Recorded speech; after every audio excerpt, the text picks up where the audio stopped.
Assalamualaikum warahmatullahi wabarakatuh. Anak-anak, kita berjumpa lagi dalam pembelajaran matematika. Kali ini tentang operasi hitung campuran bilangan cacah. Sebelumnya, kita akan belajar dulu tentang sifat-sifat operasi hitung. Sifat operasi hitung yang pertama adalah sifat komutatif atau pertukaran. Perhatikan, jika ada A ditambah B sama dengan B ditambah A. Itu adalah contoh sifat komutatif. Yang kedua, A dikali B sama dengan B dikali A. Contoh dalam bentuk bilangan, 5 ditambah 9 sama dengan 9 ditambah 5. Ruas yang depan hasilnya 14, ruas yang belakang hasilnya juga 14. Contoh yang kedua, perkalian 7 dikali 5 sama dengan 5 dikali 7. Ruas yang depan hasilnya 35, ruas yang belakang hasilnya juga 35. Hal yang harus diingat, sifat komutatif hanya berlaku untuk operasi hitung sejenis, yaitu penjumlahan saja atau perkalian saja. Selain operasi hitung tersebut, tidak bisa menerapkan sifat komutatif. Sifat yang kedua, asosiatif atau pengelompokan. A ditambah B ada dalam tanda kurung, ditambah C sama dengan A ditambah, tanda kurungnya digeser, menjadi B ditambah C. Itu adalah asosiatif pada penjumlahan. Kemudian yang kedua, asosiatif pada perkalian. Jika ada A dikali B dikali C, A kali B-nya dikerjakan lebih dulu atau diberi tanda kurung, itu akan sama dengan A dikali B dikali C yang dikerjakan dulu atau yang diberi tanda kurung yang B dikali C. Contoh dalam bentuk bilangan, 20 ditambah 17 diberi tanda kurung, ditambah 13 sama dengan 20 ditambah dalam tanda kurung 17 ditambah 13. Ruas yang depan yang dikerjakan dulu yang dalam tanda kurung, 20 tambah 17 hasilnya 37 ditambah 13. Ruas yang belakang yang dikerjakan dulu adalah 17 ditambah 13 hasilnya 30. Jadi 20 ditambah 30. Sehingga ruas yang depan hasilnya 50, ruas yang belakang hasilnya juga 50. Ini pembuktian sifat asosiatif berlaku pada penjumlahan. Yang kedua, 18 dikali 4 dikali 5, yang dikurung adalah 18 dikali 4, sama dengan 18 dikali 4 dikali 5, yang diberi tanda kurung adalah 4 dikali 5. Ruas yang depan hasilnya 72 dikali 5, ruas yang belakang hasilnya 18 dikali 20. Ruas yang depan menghasilkan bilangan 360, ruas yang belakang juga menghasilkan bilangan 360. Bukti bahwa sifat asosiatif bisa diterapkan pada operasi hitung perkalian. Ingat, sifat asosiatif hanya berlaku untuk operasi hitung sejenis, penjumlahan saja atau perkalian saja. Sifat yang ketiga yaitu distributif atau penyebaran. Distributif yang pertama adalah perkalian terhadap penjumlahan. Perhatikan, jika ada A dikali B tambah C, B tambah C-nya dikurung, akan sama dengan A dikali B ditambah A dikali C. Sebagai contoh, 9 dikali 10 ditambah 7, 10 tambah 7-nya dikurung, sama dengan 9 dikali 10 ditambah 9 dikali 7. Untuk ruas yang depan menjadi 9 dikali 17. Ruas yang belakang 90 ditambah 63. Ruas yang depan hasilnya 153. Ruas yang belakang hasilnya juga 153. Jadi, sifat distributif bisa diterapkan pada perkalian terhadap penjumlahan. Yang kedua, distributif perkalian terhadap pengurangan. Jika ada A dikali B kurangi C, B kurangi C-nya dikurung, akan sama dengan A dikali B dikurangi A dikali C. Sebagai contoh, 7 dikali 30 dikurangi 3, diberi tanda kurung, 30 kurangi 3-nya, akan sama dengan 7 dikali 30 dikurangi 7 dikali 3. Ruas yang depan menjadi 7 dikali 27. Ruas yang belakang 210 dikurangi 21. Ruas yang depan hasilnya 189, ruas yang belakang hasilnya juga 189. Nah, 3 sifat operasi hitung yang sudah dijelaskan tadi semuanya dapat digunakan dalam rangka mempermudah pengerjaan operasi hitung. Selanjutnya, kita akan pelajari urutan pengerjaan hitung campuran.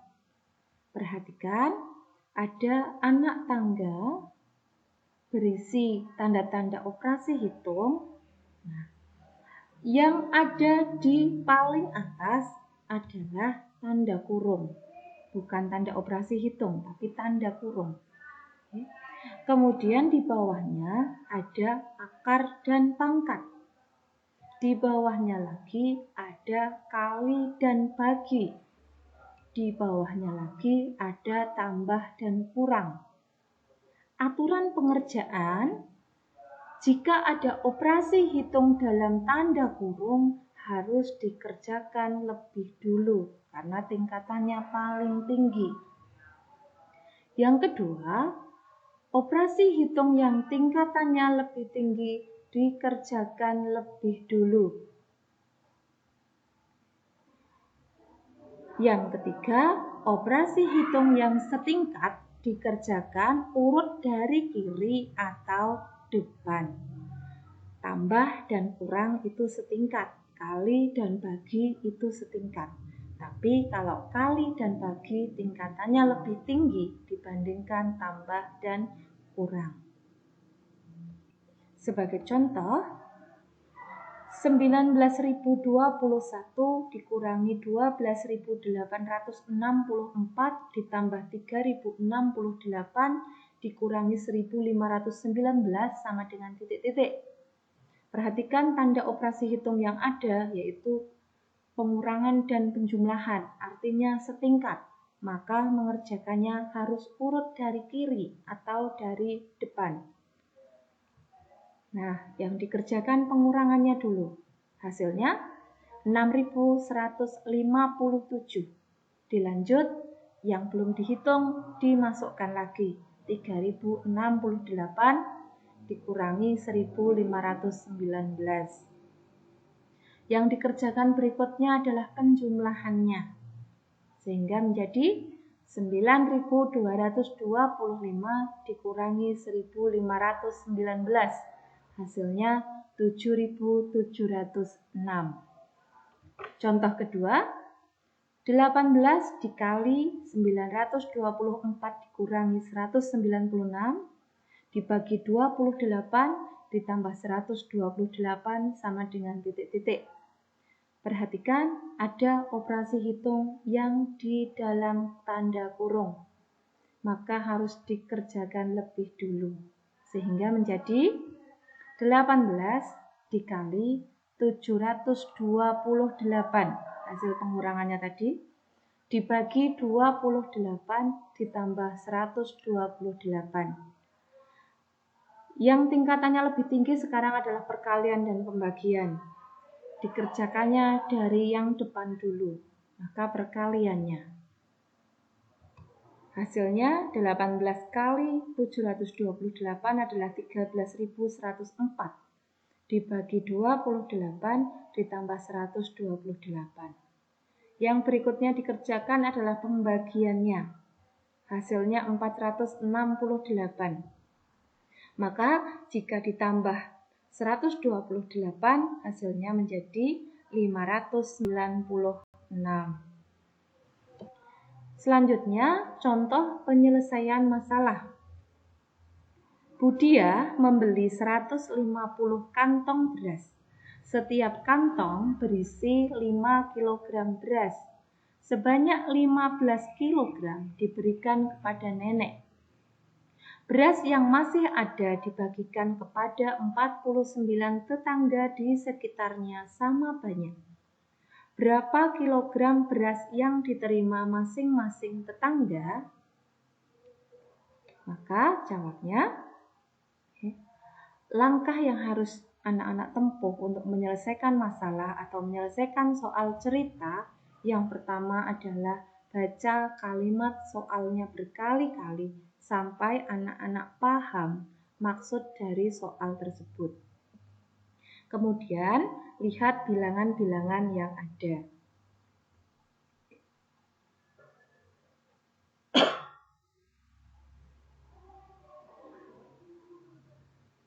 Dari contoh soal tadi, dapat dibuat kalimat matematika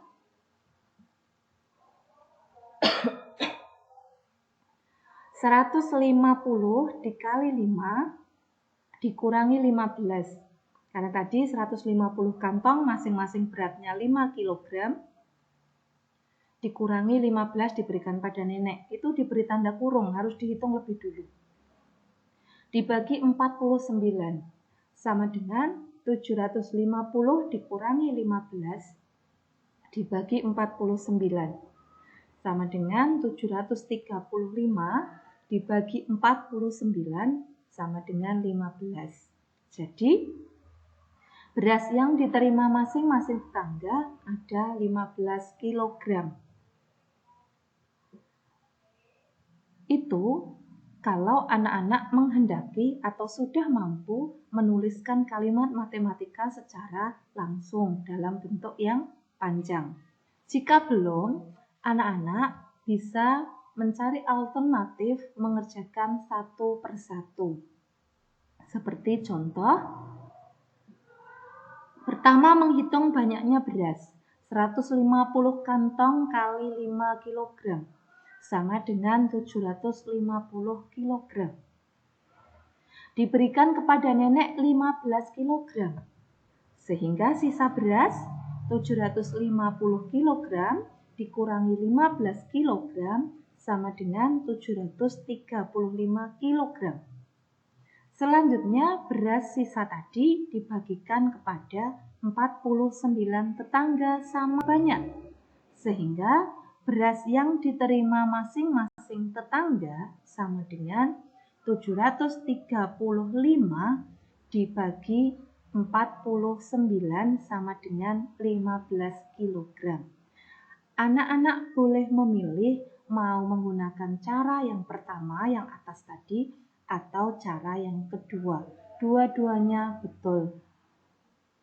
Anak-anak silahkan pilih mana yang paling mudah untuk dipahami, paling mudah untuk dilakukan. Demikian anak-anak, selamat belajar.